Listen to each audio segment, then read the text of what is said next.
Assalamualaikum warahmatullahi wabarakatuh. Perkenalkan, nama saya Ahmad Fadli.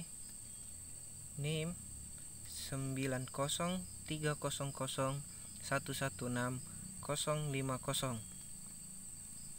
Di sini saya akan mempresentasikan sistem ekonomi liberal klasik atau kapitalisme.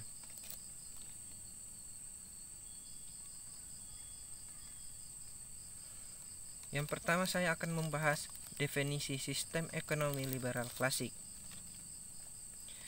Sistem ekonomi liberal adalah sistem ekonomi yang aset-aset produktif dan faktor-faktor produksinya sebagian besar dimiliki oleh sektor individu atau swasta. Sistem ekonomi liberal merupakan suatu tata cara pengaturan kehidupan perekonomian yang didasarkan permintaan dan penawaran suatu barang yang kegiatannya tergantung pada kekuatan modal yang dimiliki oleh setiap individu atau swasta. Tujuan utama kegiatan produksinya adalah untuk memperoleh laba. Sistem ini memberikan kebebasan kepada setiap orang untuk melaksanakan kegiatan perekonomian seperti produksi barang, menjual barang, menyalurkan barang, dan lain sebagainya.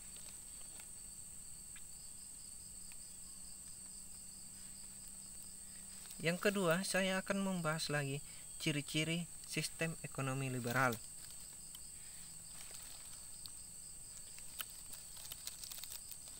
Pertama, semua alat sistem dan sumber produksi bebas dimiliki perseorangan, kelompok masyarakat, atau perusahaan-perusahaan.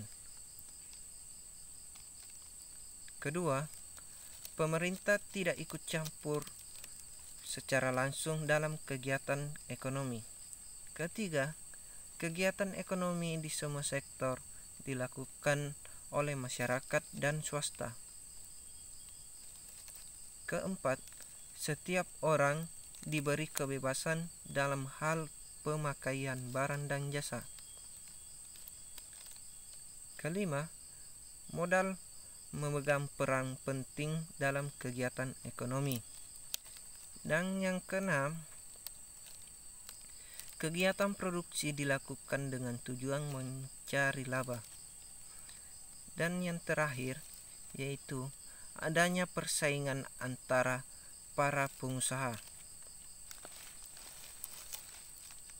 Lanjut, yang ketiga saya akan membahas negara-negara penganut ekonomi liberal. Yang pertama yang menganut ekonomi liberal yaitu negara-negara yang ada di benua Amerika. Yang kedua yaitu negara-negara yang ada di benua Eropa.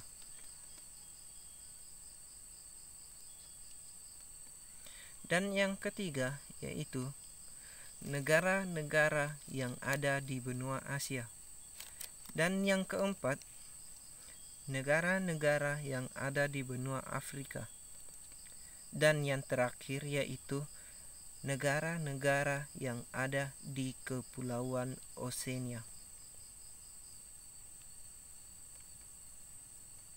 Kita lanjut lagi. Di sini saya akan membahas tokoh-tokoh liberal klasik kapitalisme.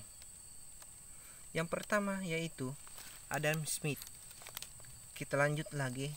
Yang kedua, Thomas Malthus.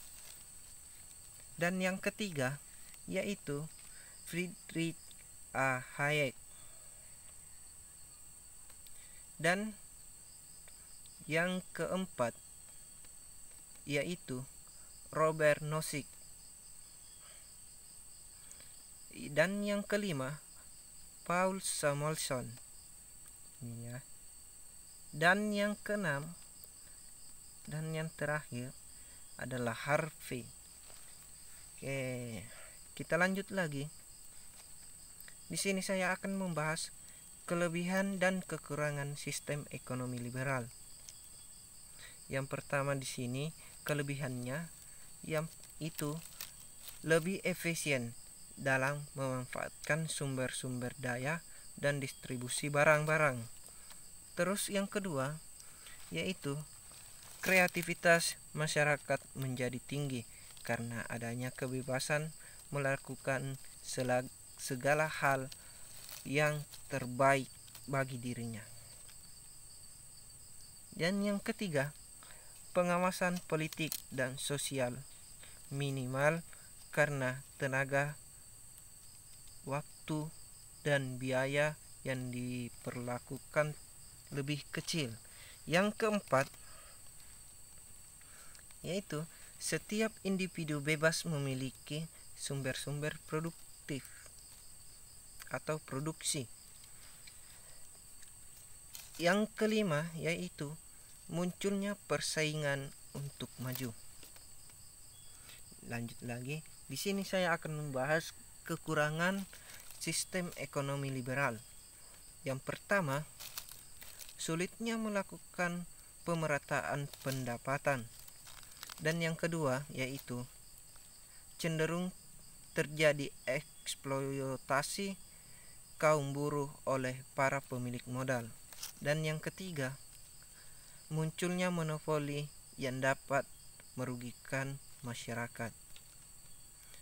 Dan yang keempat, sering terjadi gejolak dalam perekonomian. Itulah yang bisa saya sampaikan. Billahi taufik wal hidayah. Assalamualaikum warahmatullahi wabarakatuh.